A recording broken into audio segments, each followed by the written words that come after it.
A veces me gusta acercarme a las personas porque la vida se revela de maneras increíbles, para poder zambullirme y poder descubrir cosas verdaderamente extraordinarias. Soy Rafael Campaña y esto es Un Mundo Extraordinario.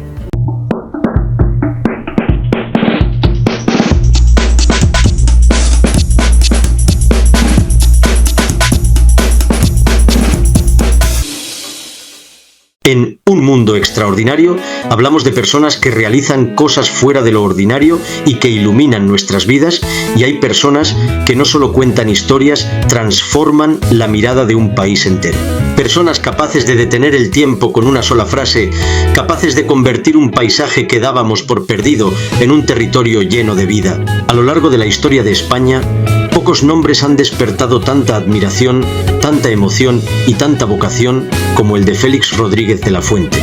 Este documental no es solo un viaje a su vida, sino un regreso a algo más profundo, a la raíz de nuestra propia relación con la naturaleza. Porque Félix no fue únicamente un divulgador, fue un revolucionario, un autodidacta que convirtió campos vacíos en catedrales de conocimiento, un narrador salvaje que enseñó a varias generaciones que el aullido del lobo, el vuelo del halcón o el latido de un paisaje dicen más de nosotros que cualquier manual de historia.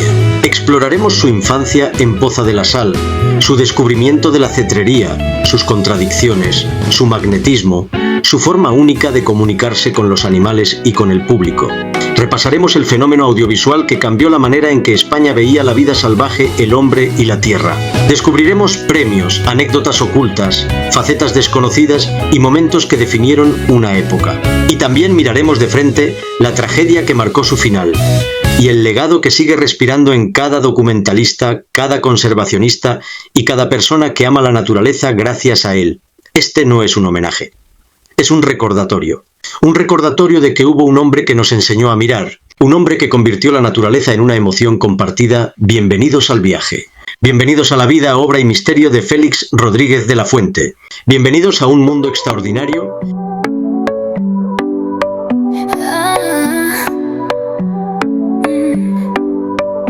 Miro el reloj pero no me detiene. El tiempo vuela y yo soy quien lo tiene. Salto al ritmo que en mi pecho suena, bailando sola en esta luna llena. Dime si lo sientes, si te llama la luz. La noche es nuestra, no hay nada que perder. Brillamos alto, nadie nos apaga, bailando en la luna hasta el amanecer.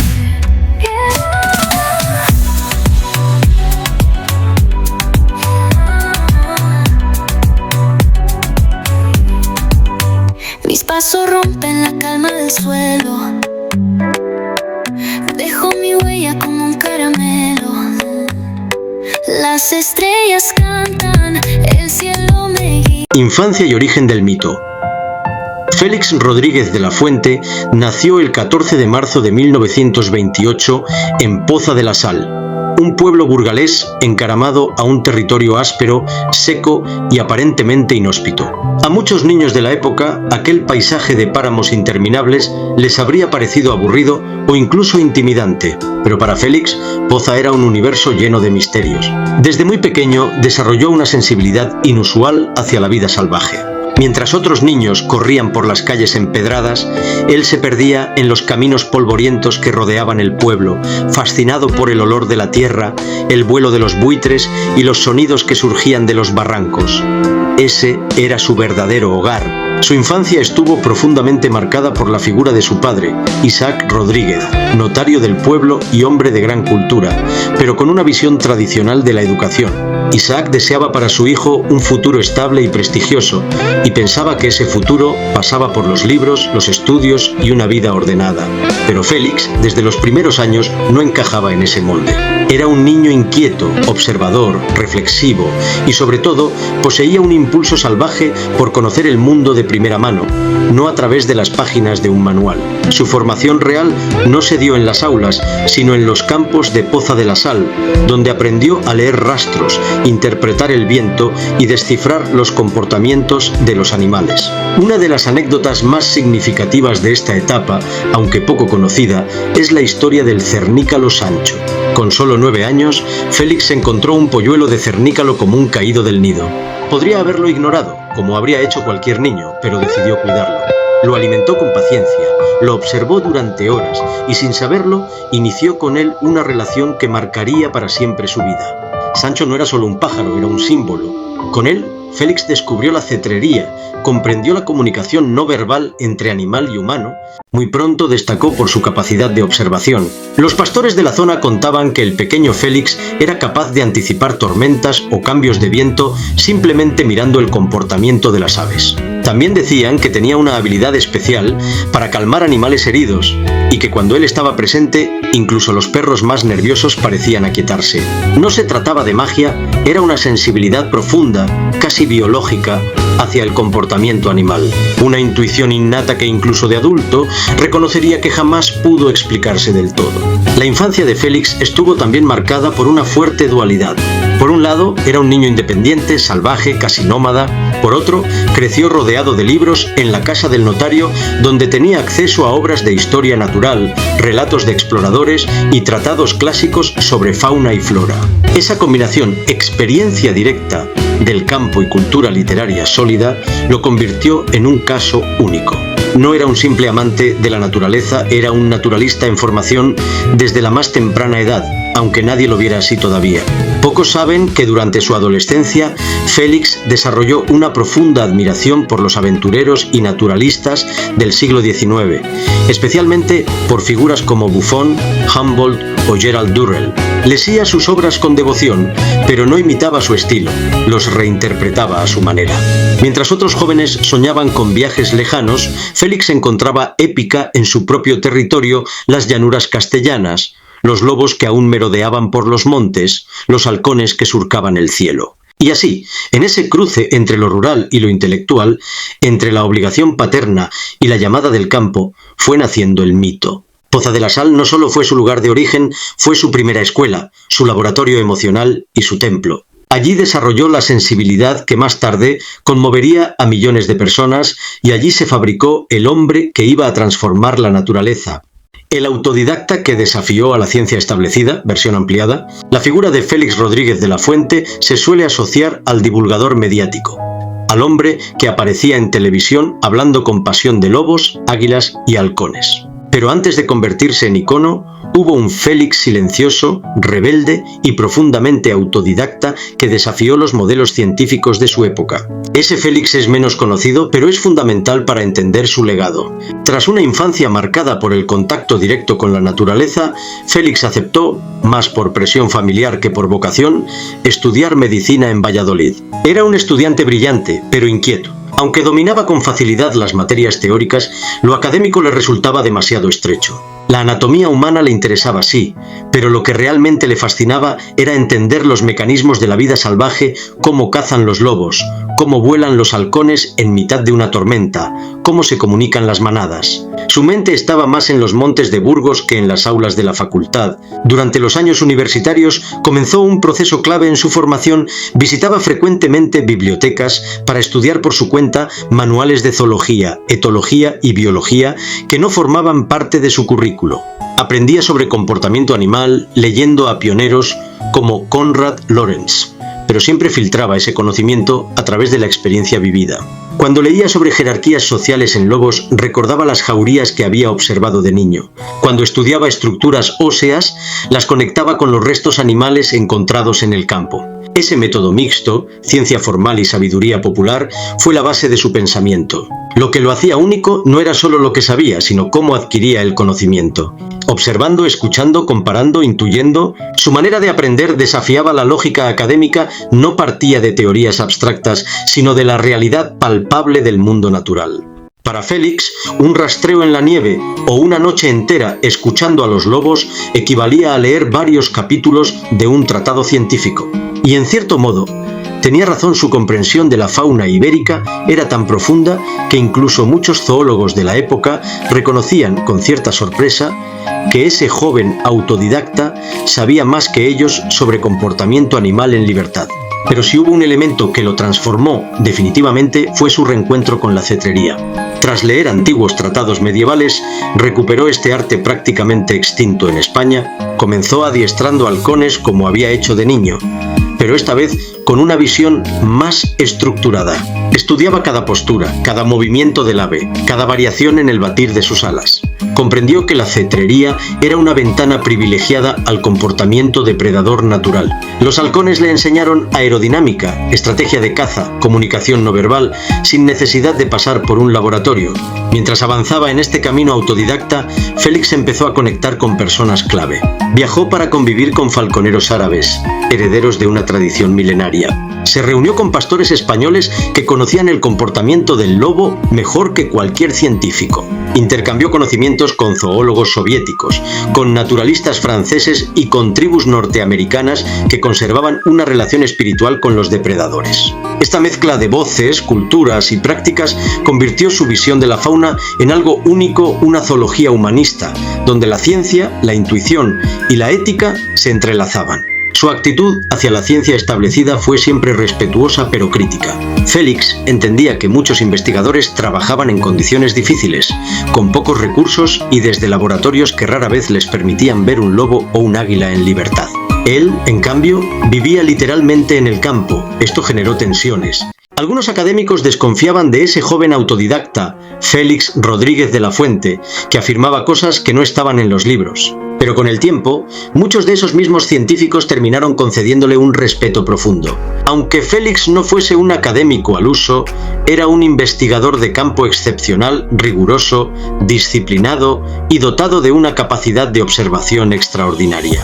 Uno de los aspectos menos conocidos es su metodología híbrida, que combinaba observación directa durante horas, días o incluso semanas, recopilación de testimonios de pastores, cazadores y pobladores rurales, estudio sistemático de fuentes científicas en varios idiomas, experimentación con técnicas de filmación y seguimiento animal, intuición basada en la experiencia, un sexto sentido desarrollado tras miles de horas en la naturaleza. Esta metodología, que hoy sería considerada innovadora y multidisciplinar, lo convirtió en un pionero. Fue capaz de anticipar conceptos ecológicos que en España apenas empezaban a mencionarse: equilibrio trófico, especies clave, preservación del hábitat, impacto antropogénico. Félix no se limitaba a observar, interpretaba, conectaba, sintetizaba. En un país donde la ciencia aún estaba reconstruyéndose tras décadas de aislamiento, Félix introdujo una visión moderna e internacional, pero también profundamente enraizada en la sabiduría local. Su aprendizaje no siguió un camino convencional. Fue un mosaico de vivencias, lecturas, conversaciones y descubrimientos personales. Y es precisamente ese carácter autodidacta, desafiante y libre lo que le permitió convertirse en lo que fue no solo un divulgador, sino un pensamiento independiente, un naturalista integral y uno de los grandes renovadores de la comprensión ecológica en España. El comunicador que hipnotizaba TV Radio y carisma único. Antes de convertirse en el rostro más influyente del naturalismo español, Félix Rodríguez de la Fuente ya era un narrador nato. Su capacidad para comunicar no surgió de la televisión. Nació mucho antes, en su infancia, cuando contaba a amigos y vecinos historias del campo con una mezcla de pasión, detalle y poesía. Sin embargo, fue el contacto con los medios de comunicación lo que terminó de convertirlo en un fenómeno cultural. Su salto al mundo mediático ocurrió casi por accidente. A finales de los años 50, España vivía un momento de modernización en el que la televisión empezaba a expandirse. Félix, que ya era conocido en círculos especializados por su dominio de la cetrería, fue invitado a una demostración pública, donde una cámara captó sus explicaciones sobre el vuelo del halcón. Aquello llamó la atención de directivos de RTVE. No era solo lo que Félix decía, sino cómo lo decía. Cada frase parecía tener un pulso narrativo propio, una intención emocional precisa, una musicalidad inconfundible. Lo extraordinario de su estilo es que Félix no actuaba, no interpretaba un papel. Cuando hablaba de la naturaleza, se producía una fusión total entre su pensamiento y su expresión. Era como si hubiera nacido para contar la vida salvaje. Sabía cuándo elevar la voz, cuándo susurrar, cuándo dejar un silencio cargado de significado. Sus ojos brillaban al hablar de un quebrantahuesos y el espectador percibía esa emoción como genuina.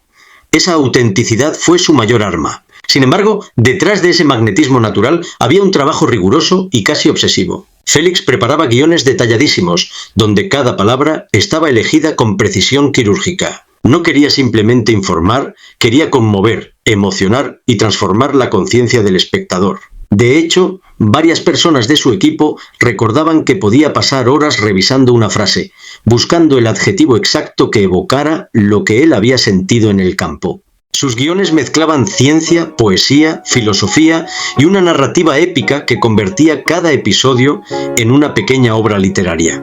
En radio también dejó una huella profunda. Su programa La aventura de la vida fue una auténtica revolución. La radio le permitía jugar con la imaginación del oyente, construyendo imágenes mentales a través de su voz. Sin la presencia de la imagen, Félix desplegaba aún más su talento descriptivo.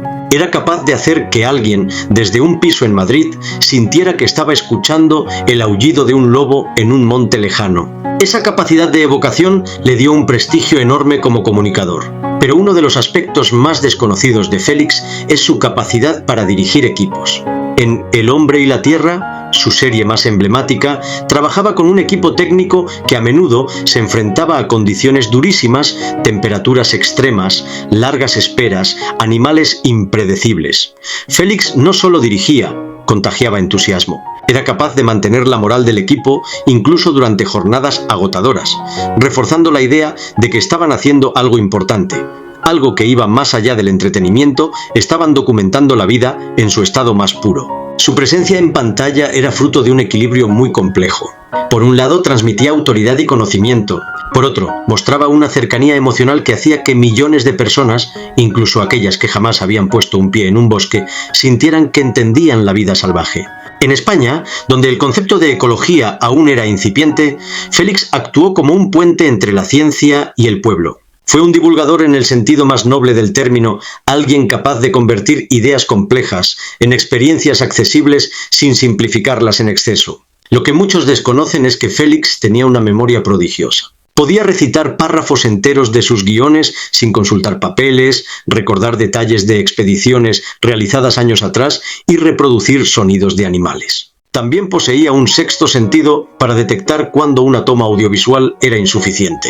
Mientras otros consideraban que una escena estaba bien, él señalaba algún detalle, un gesto del animal, la calidad de la luz, la proximidad de una sombra y ordenaba repetirla. No buscaba perfección estética sino verdad natural. Su obsesión por la veracidad lo llevó a innovar en el campo audiovisual. Supervisaba el uso de teleobjetivos, diseñaba estrategias de camuflaje, estudiaba la posición del sol, anticipaba comportamientos animales para obtener secuencias nunca antes filmadas en España. Aunque no era operador de cámara, entendía el lenguaje visual como si lo fuera, y esa comprensión integral del medio hizo posible escenas icónicas de la serie. Su estilo comunicativo también tenía un componente filosófico profundo. Cuando hablaba del lobo o del águila imperial, no solo describía su comportamiento, los convertía en metáforas de la libertad, la dignidad, el equilibrio natural. Cada animal era presentado como un ser con valor intrínseco, no como un simple elemento de un ecosistema. Esta visión humanizada, aunque científicamente arriesgada,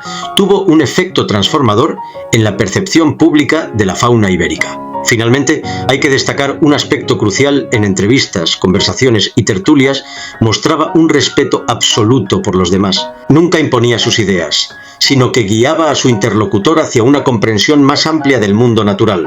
Y esa escucha activa se traducía en una capacidad excepcional para adaptar sus mensajes a cada audiencia. Gracias a todo ello, Félix Rodríguez de la Fuente no fue solo un comunicador brillante, fue un creador de conciencia colectiva. A través de la televisión y la radio, despertó en millones de personas una sensibilidad ecológica que hasta entonces estaba dormida. En un país que estaba dando sus primeros pasos en el ecologismo, él se convirtió en la voz de la naturaleza, en el narrador que hizo visible lo invisible. Premios y el impacto internacional de El hombre y la tierra, que comenzó a emitirse en 1974, nadie imaginaba que aquel proyecto concebido desde la pasión y el rigor científico acabaría convirtiéndose en una de las producciones más premiadas de la historia documental europea. En una época en la que España apenas tenía presencia internacional en el ámbito audiovisual, la serie dirigida por Félix Rodríguez de la Fuente rompió barreras y colocó a RTVE en el mapa mundial del documental de naturaleza. Uno de los premios más significativos llegó muy pronto. El hombre y la tierra obtuvo varios premios Ondas, uno de los máximos reconocimientos de la comunicación en España. Los jurados destacaron su contribución excepcional a la cultura ambiental y la capacidad de Félix para combinar divulgación científica con narrativa emocional. Se trataba de un hito, era la primera vez que un programa naturalista alcanzaba una relevancia tan grande en el panorama mediático nacional. Sin embargo, el reconocimiento no se limitó a España. En 1975, la serie fue galardonada en el Festival Internacional de Montecarlo, uno de los certámenes más prestigiosos del mundo en documentales televisivos. Allí compitió con producciones de la BBC y de televisiones alemanas, francesas y estadounidenses, y aún así destacó por su aproximación inédita al comportamiento animal. La crítica internacional quedó impresionada por algo que solo Félix y su equipo sabían hacer: capturar imágenes reales de depredadores ibéricos en plena acción, sin trucajes, sin escenas artificiales, con una autenticidad que incluso para estándares actuales resulta sorprendente. Ese mismo año empezó a emitirse en más de 40 países, un hecho sin precedentes para una producción española. La serie se vendió a cadenas públicas y privadas de Europa, América Latina, Oriente Medio e incluso Japón. Gracias a ello, Félix recibió numerosas invitaciones de universidades, instituciones científicas y congresos internacionales. Durante el rodaje de El hombre y la tierra, era habitual que tras una proyección, especialistas en fauna salvaje preguntaran al equipo técnico cómo habían logrado grabar determinadas escenas. La respuesta casi siempre era la misma: paciencia infinita, conocimiento profundo del comportamiento animal y un respeto absoluto por los tiempos de la naturaleza. En 1976, El hombre y la tierra obtuvo el premio de la Fundación Mundial de Vida Silvestre, WWF, por su contribución excepcional al conocimiento y protección de las especies amenazadas. Este reconocimiento, otorgado pocas veces a divulgadores, situó a Félix entre figuras internacionales como Jacques-Yves Cousteau o Bernard Grzimek. La distinción no solo valoraba la calidad técnica de la serie, sino su impacto en la conciencia ambiental mundial. También recibió el premio del Círculo de Escritores Cinematográficos y varios galardones de asociaciones naturalistas europeas. Incluso revistas especializadas en ciencia como National Wildlife en Estados Unidos dedicaron artículos al trabajo de Félix, destacando su enfoque ético antes de que el término naturaleza sostenible se popularizara. Pero quizá el reconocimiento más profundo, aunque no el más oficial, fue el respeto que obtuvo de científicos y naturalistas internacionales. Zoólogos, etólogos y conservacionistas admiraban su capacidad para mostrar comportamientos raramente documentados, cacerías reales de lobos ibéricos, vuelos acrobáticos de rapaces entrenadas para filmación ecológica, rituales de cortejo y escenas nocturnas extremadamente difíciles de grabar en aquellos años.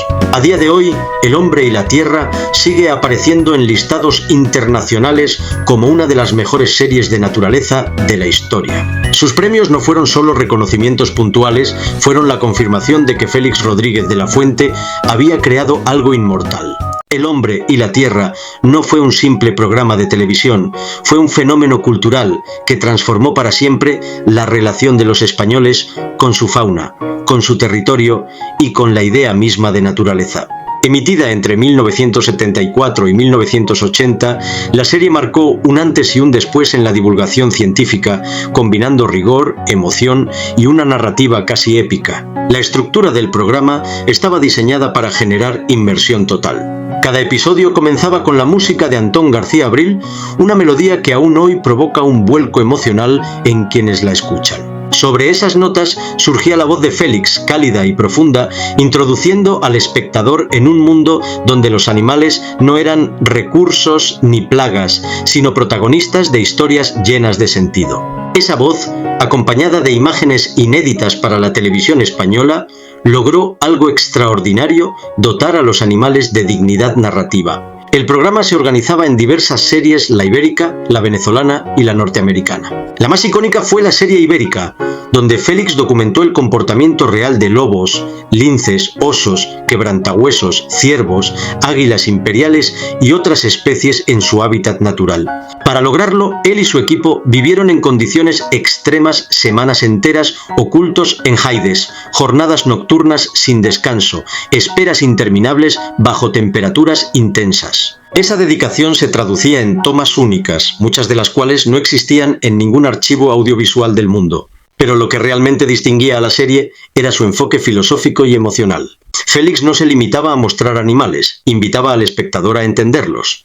Explicaba las jerarquías, los rituales, el lenguaje corporal. Hablaba del equilibrio ecológico con una claridad adelantada a su tiempo. Repetía una idea clave: el hombre es parte de la tierra y la tierra es parte del hombre. Ese mensaje, que hoy resuena en movimientos ecologistas contemporáneos, en su momento fue revolucionario. El impacto en el público fue inmediato. Cada emisión paralizaba hogares, bares y colegios. Se convirtió en el programa familiar por excelencia. Niños, padres y abuelos se reunían frente al televisor para escuchar a Félix. Muchos espectadores narraban que aprendieron a respetar al lobo gracias a él, o que por primera vez supieron que España tenía una biodiversidad tan rica. En un país donde la idea de conservación ambiental aún era débil, el hombre y la tierra sembró una semilla enorme. Fuera del ámbito doméstico, la serie transformó profesiones enteras. Miles de biólogos, guardas forestales, veterinarios y naturalistas confiesan que su vocación nació viendo a Félix. Surgieron asociaciones ecologistas inspiradas directamente en sus mensajes. Y España, que durante décadas había visto al lobo como una amenaza, comenzó a debatir seriamente su conservación. Otro aspecto esencial fue su capacidad para romper mitos. La figura del lobo pasó de ser un monstruo a ser un animal social, inteligente, clave para el equilibrio de los ecosistemas. Los buitres, antes despreciados, se convirtieron en ejemplo de eficiencia ecológica.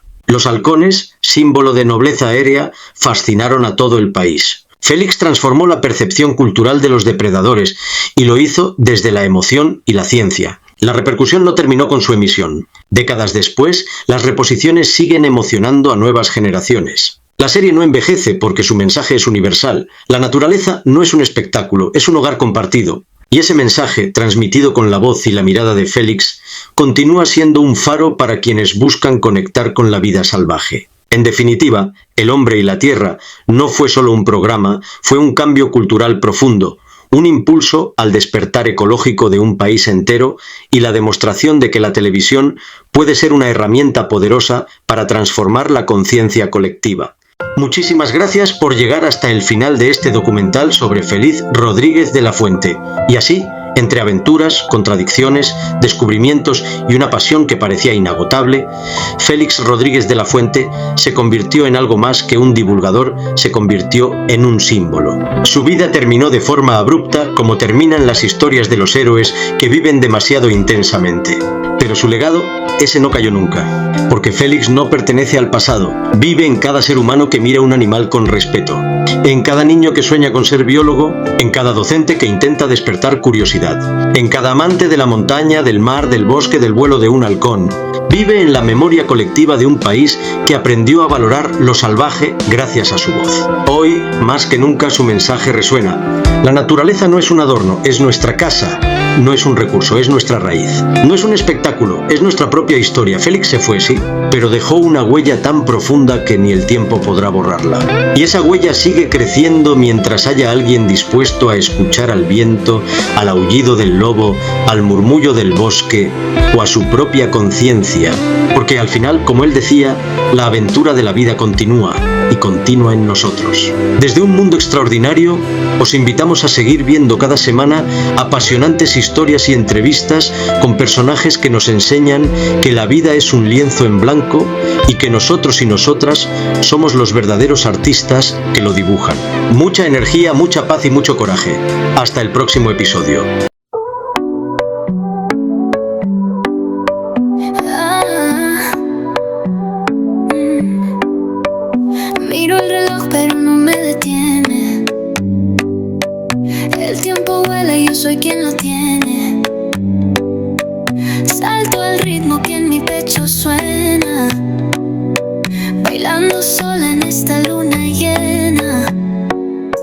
si lo sientes, si te